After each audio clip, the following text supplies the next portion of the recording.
Chers Saint-Martinais, chers amis, à nouveau cette année, nous ne pourrons pas nous retrouver pour ce moment de rencontre et d'amitié qui nous permet, en début d'année nouvelle, de renouer les liens entre nous et d'échanger sur la vie de notre village. Je tenais cependant à vous souhaiter à chacune et chacun d'entre vous et à vos familles une année 2022 sous le signe de la sérénité et du renouveau.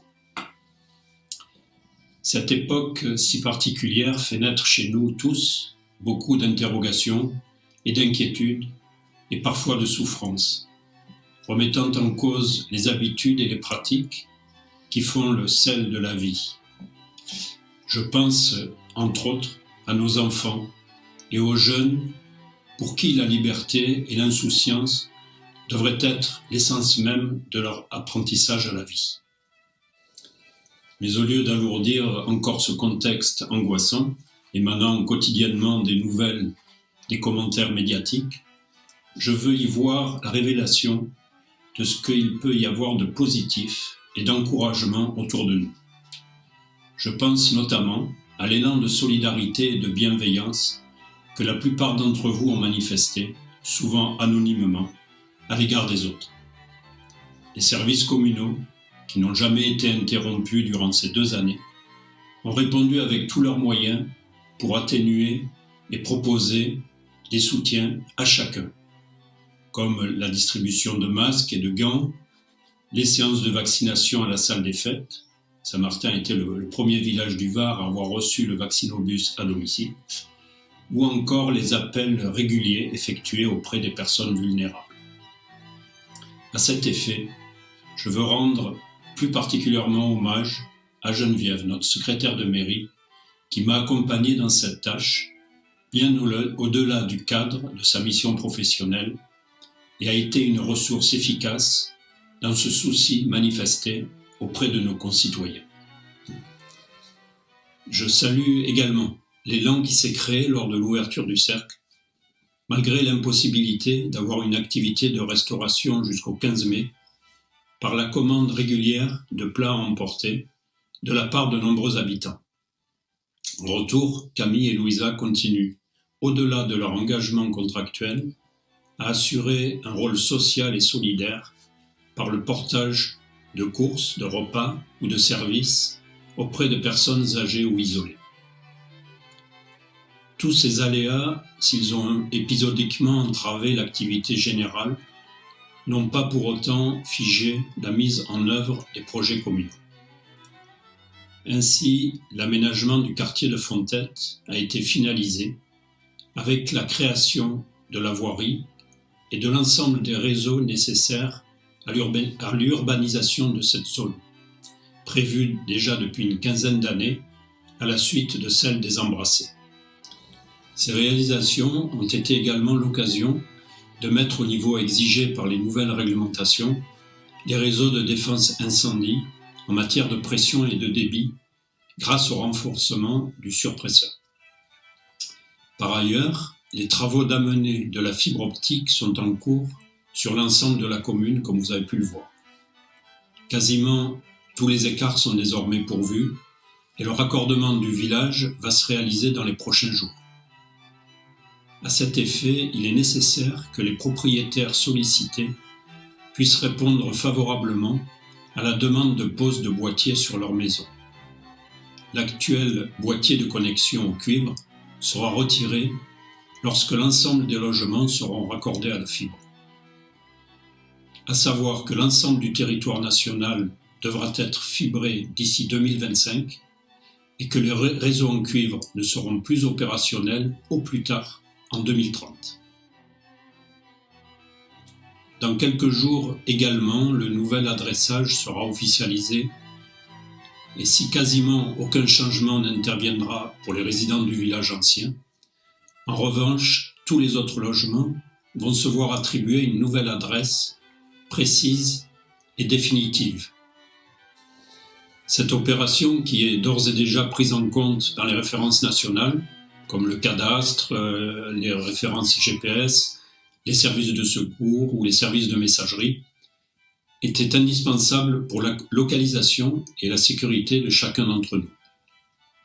Si vous souhaitez déjà connaître la nouvelle adresse qui vous a été attribuée, vous pourrez l'obtenir auprès de la mairie. Mais vous serez très prochainement invité à venir retirer la plaque du numéro de votre maison afin de la poser en bordure de la voie vous desservant. Autre changement important intervenant sur l'ensemble des villages de la communauté de communes, celui des déchets. Au vu de l'augmentation de la redevance que vous avez constatée et de l'état de certains conteneurs à ordures dans beaucoup d'endroits, nous devons nous convaincre collectivement qu'il est urgent de réagir, faute de quoi les coûts exploseront dans les années à venir. La cause essentielle de cette situation est que nous trions 2 fois moins nos déchets que ce que nous devrions. Même si la majorité des habitants ont ce réflexe civique et remplissent très peu les conteneurs de déchets ménagers, leurs efforts sont anéantis par les 30% qui ne font aucun tri et pénalisent égoïstement les citoyens vertueux et responsables. Pour inciter au tri, la communauté de communes a donc décidé de supprimer les bacs actuels et de les remplacer par des points d'apport volontaires de 4 ou 5 colonnes de tri. Ainsi, pour Saint-Martin, 5 sites ont été retenus. Les 2 sites déjà existants de conteneurs enterrés, celui du village et celui de la Grande Fontaine, un point à Saint-Étienne qui est déjà installé, un qui sera installé au cimetière et un autre, route neuve, à la croisée de la route du château. D'autre part, à mon grand désarroi, car c'est un équipement que j'avais porté avec fierté il y a une quinzaine d'années, notre déchetterie a été fermée le 1er novembre dernier. Décision qu'il faut malgré tout accepter avec sagesse et solidarité dans ce contexte d'économie générale et qui succède à la fermeture de celle de Gina Servi, de la Verdière et bientôt celle de Fox-en-Fou-Montbéliard. Désormais donc 4 déchetteries seront accessibles à tous sur le territoire: Saint-Julien, Riance, Seillon et bientôt Taverny qui remplacera celle de Barjol. Nous maintiendrons cependant un service de ramassage des encombrants assuré sur demande auprès de la mairie pour les personnes âgées ou celles sans véhicule qui ne sont pas en capacité d'acheminer elles-mêmes ces objets en déchetterie.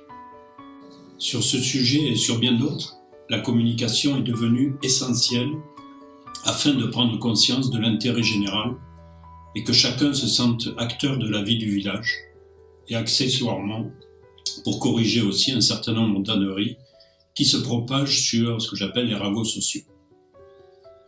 Nous proposerons donc à ceux qui le souhaitent d'installer sur leur téléphone l'application Panneau Pocket, sur laquelle nous pourrons vous adresser toutes sortes d'informations communales ou intercommunales, telles que les événements, les services divers, des infos de réglementation, de voirie, etc. Cet outil viendra en complément du site officiel de la mairie et du blog créé depuis 2 ans maintenant et animé par Régine Houben, afin de rendre accessibles toutes les informations en temps réel, et ce, même jusqu'aux confins de la Suède. Au registre des travaux et des investissements, nous avions candidaté il y a quelques mois dans le cadre de l'appel à projet gouvernemental France Relance, faisant suite aux mesures post-Covid. Cette demande devait s'inscrire dans le cadre de l'amélioration énergétique des bâtiments publics. Bien que sceptiques, compte tenu du nombre considérable de communes candidates, nous avons bel et bien été attributaires d'une subvention de 80% qui nous permettra d'isoler et de chauffer de façon durable et performante l'ensemble des bâtiments communaux. Un mot pour finir sur le projet de parc photovoltaïque dont j'ai eu plusieurs fois l'occasion de vous parler et que nous portons avec acharnement depuis 5 ans maintenant. Outre sa contribution à la nécessité urgente de développer les énergies renouvelables, ce projet est destiné à compenser largement la perte de 40% de dotation que l'État a infligée à notre commune en 2015.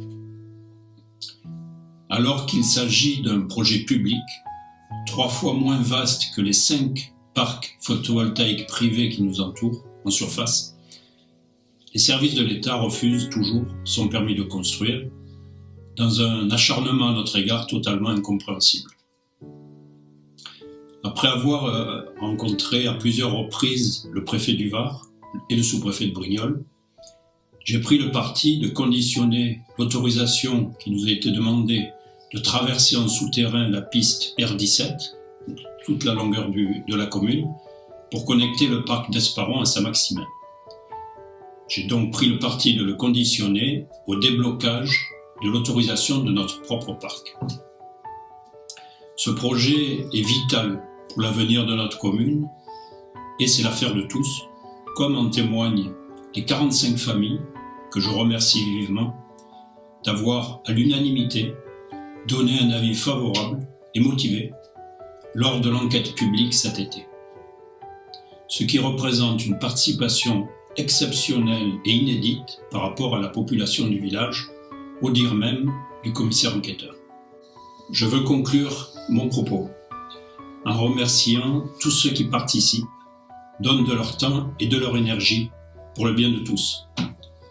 Les membres du conseil municipal qui me soutiennent dans la marche de la commune, ceux du centre d'action sociale au service de nos anciens et des personnes en difficulté, les membres du comité feu et forêt de Varage qui assurent notre sécurité estivale, le personnel communal à nouveau, et particulièrement Jacqueline, notre policière, garante de la bonne marche de la vie en société et de la sécurité, mission qu'elle accomplit avec justesse et beaucoup de bienveillance et envers qui nous devons déférence et respect.